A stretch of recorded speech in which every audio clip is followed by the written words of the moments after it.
반갑습니다. 음식은 생명이다. 시니어 건강 방방이 TV입니다. 오늘도 식탁 앞에 앉아 우리는 고민합니다. 무엇을 먹을까? 어떻게 먹을까? 하지만 더 중요한 질문은 바로 이것일지도 모릅니다.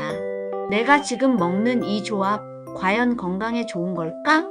익숙한 음식에는 이유가 있습니다. 자주 먹는다는 건 손이 간다는 거고, 그만큼 편하고 맛있다는 뜻이겠죠. 하지만 그 조합이 꼭 건강에 좋다는 보장은 없습니다. 오늘은요, 우리가 거의 매일 먹는 음식들, 그 중에서도 특히 자주 같이 먹는 조합들을 살펴보려고 합니다. 라면과 김치, 시리얼과 우유, 바나나와 우유, 딱 떠올려도 익숙하시죠? 그런데 이 세 가지 조합이 사실은 우리 건강에 생각보다 큰 부담을 줄 수 있다는 사실 알고 계셨나요? 지금부터 하나하나 짚어보겠습니다. 먼저 라면과 김치입니다. 말 안 해도 아시겠죠? 라면 한 젓가락, 김치 한 점. 이 조합은 한국인이라면 누구나 좋아하는 궁합입니다. 집에서도, 편의점에서도, 야식으로도 자주 먹게 되죠. 하지만 이 조합은 건강한 시선으로 봤을 땐 나트륨 폭탄이라는 단어가 가장 먼저 떠오릅니다. 라면 한 그릇에 들어있는 나트륨은 보통 1700에서 2000mg 사이입니다. 여기에 김치까지 더해지면 하루 권장 섭취량을 훌쩍 넘기게 됩니다. 문제는 여기서 끝이 아닙니다. 과도한 나트륨은 혈압을 올리고 심장과 혈관에 부담을 주며 무엇보다도 신장, 즉 콩팥 건강을 위협합니다. 특히 나이가 들수록 우리 몸의 염분 배출 능력은 점점 떨어집니다. 그래서 50대 이후에는 예전과 같은 식습관이 오히려 건강을 해치는 원인이 되기도 하죠. 그렇다면 어떻게 바꿔야 할까요? 라면을 끓일 때 스프는 절반만 넣는 것도 좋은 방법입니다. 국물은 가능한 한 남기고 건더기에는 채소를 듬뿍 넣어보세요. 청경채, 시금치, 숙주, 양배추. 간단하지만 위장을 편안하게 해주고 포만감도 늘려줍니다. 김치 대신에는 데친 채소 반찬이나 깻잎 무침, 두부 또는 무나물 같은 저염 반찬으로 대체해보세요. 라면의 자극적인 맛은 줄이면서도 건강을 챙길 수 있는 방법이 될 수 있습니다. 두 번째 조합은 시리얼과 우유입니다. 한때는 건강한 아침 식사의 대명사처럼 여겨졌습니다. 특히 바쁜 아침, 준비할 시간도 없을 땐 시리얼 한 그릇에 우유 붓고 한 입, 누구나 한 번쯤 해봤을 조합입니다. 그런데 이 조합도 건강에는 그리 이상적인 선택이 아닙니다. 대부분의 시판 시리얼에는 많은 당분과 정제된 탄수화물이 포함되어 있습니다.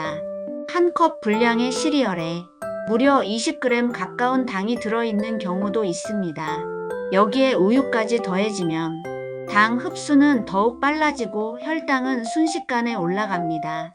특히 당뇨 전 단계이신 분들이나 혈당 조절에 민감한 분들에게는 이런 식단이 오히려 건강을 해치는 요인이 될 수 있습니다. 또 하나의 문제는 포만감입니다. 빠르게 흡수된 탄수화물은 금방 에너지를 소비하게 만들고 결과적으로 더 빨리 배고픔을 느끼게 합니다. 이후 폭식으로 이어질 수도 있고요. 그렇다면 대안은 무엇일까요? 가장 먼저 시리얼을 고를 때 당분이 적고 통곡물로 만들어진 제품을 선택하세요. 오트밀, 현미, 뮤즐리, 통기리 시리얼 등이 좋은 예입니다. 우유 대신 무가당 두유나 플레인 요거트를 활용하는 것도 좋은 방법입니다. 여기에 견과류 한 줌, 예를 들면 호두, 아몬드, 그리고 블루베리 같은 과일을 곁들이면 영양소는 풍부하게, 혈당은 천천히 올라가게 도와줍니다. 세 번째 조합은 바나나와 우유입니다. 운동 후 아침 식사 대용 간식, 정말 많은 분들이 이 조합을 선택합니다. 특히 바나나와 우유를 함께 갈아서 스무디처럼 마시는 경우도 많죠. 하지만 이 조합은 소화 관점에서 볼 때 완벽한 짝은 아닙니다. 바나나는 비교적 빨리 소화되는 음식입니다. 반면 우유는 단백질과 지방이 포함돼 있어 소화 시간이 오래 걸립니다. 이 두 가지가 함께 위에 머무를 경우 속에서 발효가 일어나고 그 결과 가스가 차고 복부 팽만감이 생기며 심한 경우에는 위 통증이나 구역감까지 유발될 수 있습니다. 특히 위장 기능이 약한 중장년층 이상에게는 속이 더부룩하고 소화가 잘 안 되는 느낌이 자주 나타날 수 있습니다. 그렇다면 이 조합은 어떻게 조정할 수 있을까요? 가장 좋은 방법은 따로 먹는 것입니다. 바나나는 식사 전후로 단독으로 섭취하고 우유는 따뜻하게 데워서 공복이나 취침 전에 마시면 흡수가 더 잘 됩니다. 또 다른 대안으로는 바나나를 오트밀에 넣고 우유 대신 두유나 물로 조리해 아침 식사로 활용하는 방법도 있습니다. 이렇게 하면 소화는 훨씬 편해지고 혈당 변화도 완만하게 유지됩니다. 지금까지 우리가 매일처럼 먹는 3가지 음식 조합을 살펴봤습니다.